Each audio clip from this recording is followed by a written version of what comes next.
That rosette came out of a tub. Sharp ridges standing straight up, holding its edge. That tub of frosting can absolutely pipe like that. It needs one ingredient and about 90 seconds, and I will show you the exact amount. Do not run out for more supplies, and do not start a batch of buttercream from scratch. Canned frosting is not broken. It is engineered for a completely different job, and once you know what that job is, the fix is obvious. 3 ways to stiffen it. 1 way to fix it if you go too far, and 1 step almost everybody skips. You need the tub, a large bowl, a hand or stand mixer, powdered sugar, and your bag and tip. Now check what you have. Scoop some on a spoon and flip it.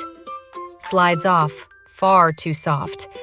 Droops slowly and holds a soft curl, you are close. Sits there like putty, skip to the reverse fix at the end. Fix 1.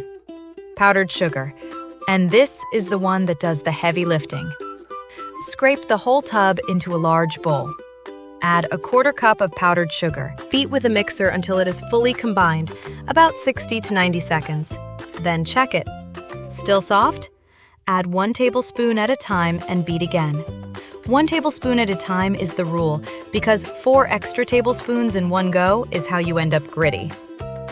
Fix 2. Cream cheese when you want structure and flavor at once. 1 8-ounce block of cream cheese and a teaspoon of vanilla into 1 tub, beaten until smooth and creamy.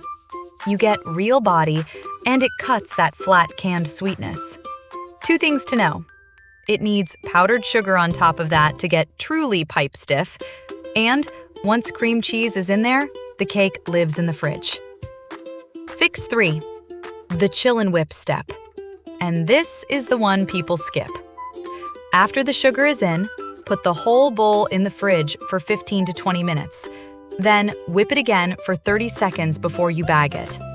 Chilling firms the fat back up, and the re-whip puts the smoothness back. Skip it and you will watch beautiful ridges slump about a minute after you pipe them. And the reverse fix, for when it goes too stiff and tears at the tip? 1 tablespoon of milk, cream, or half and half at a time, beaten in. Never more than a tablespoon at a go. Here is the real reason, and it changes how you think about the whole tub.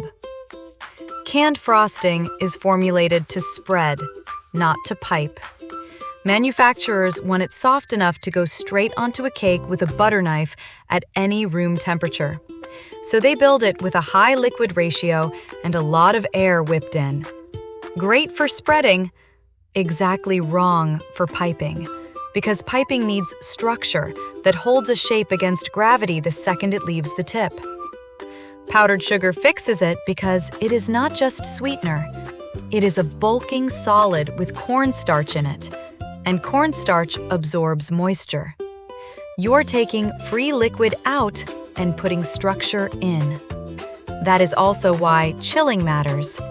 Cold fat is firm fat, and firm fat holds an edge. 3 habits. 1. Stiffen before you bag, never after. Getting frosting back out of a piping bag to fix it is a genuinely miserable 10 minutes. 2. Fill the bag only 2/3 to 3/4 full.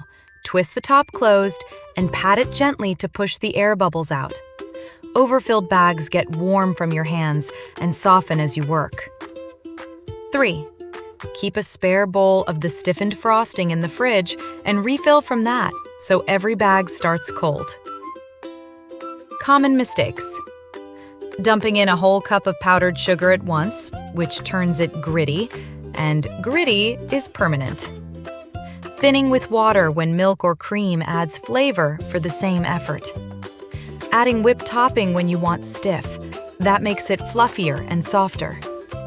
Forgetting that cream cheese and whipped topping both make the cake perishable. Piping in a hot kitchen next to the oven. And judging consistency straight out of the mixer while it is still warm. And there is that rosette again, straight from a tub, holding a sharp edge. A 1/4 cup of powdered sugar and 20 minutes in the fridge. That is it. Follow for more cake tips. Full recipe on the blog.